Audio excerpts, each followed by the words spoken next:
আমি জানি যে তোমরা সবাই জানো এটা কি। এটা হচ্ছে কাঁচকলার ছাল।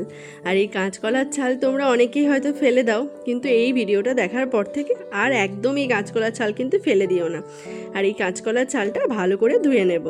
ধুয়ে নিয়ে একটা মিক্সিং গ্রাইন্ডারে এই কাঁচকলার ছালগুলো আমি দিয়ে দেবো। যদি একবারে হয় তাহলে একবারে পুরোটা দেবো, আর না কুলালে না, মনে হচ্ছে কুলাবে না, হাফ এখন দিয়ে আর হাফ একটু সেকেন্ড ব্যাচে করব।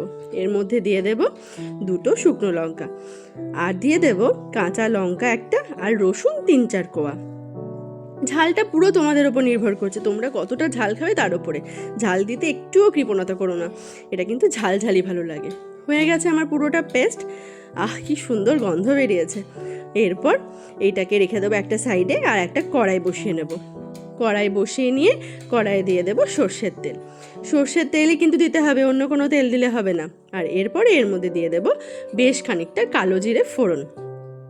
কালো জিরে ফোড়নে কিন্তু এর মধ্যে দারুণ আসে, একটা এত সুন্দর গন্ধ নিয়ে আসে। আর সামান্য পরিমাণ চিনি দিয়ে দিলাম, আর একটু চিনিতে রং ধরলে দিয়ে দেবো ওই যে বেটে রাখা কাঁচকলার ছালটা। কাঁচকলার ছাল, লঙ্কা, রসুন বেটে রাখা আছে, সেটা দিয়ে এবার বেশ খানিকক্ষণ ধরে কষাতে থাকবো।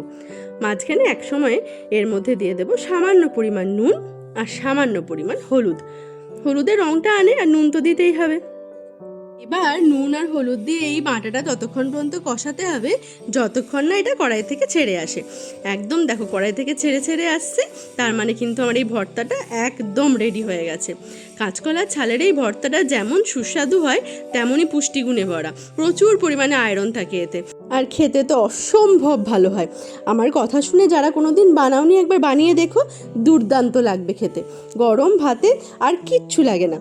তো আমি গরম গরম ভাত নিয়েও বসে পড়েছি, আর নিয়ে নিয়েছি এই কাঁচকলার ছাল বাটা। আমার মনে হচ্ছে আজকে আর কোনো তরকারি আমার লাগবে না, এইটা দিয়েই আমি গোটা ভাত খেয়ে নিতে পারবো। তোমরা কে কে এই কাঁচকলার ছাল বাটা খাও আমায় অবশ্যই জানিও, আর যারা কখনো খাওনি তারা অবশ্যই কাল বানিয়ে খেও, তারপরে আমায় জানিও কেমন লাগলো।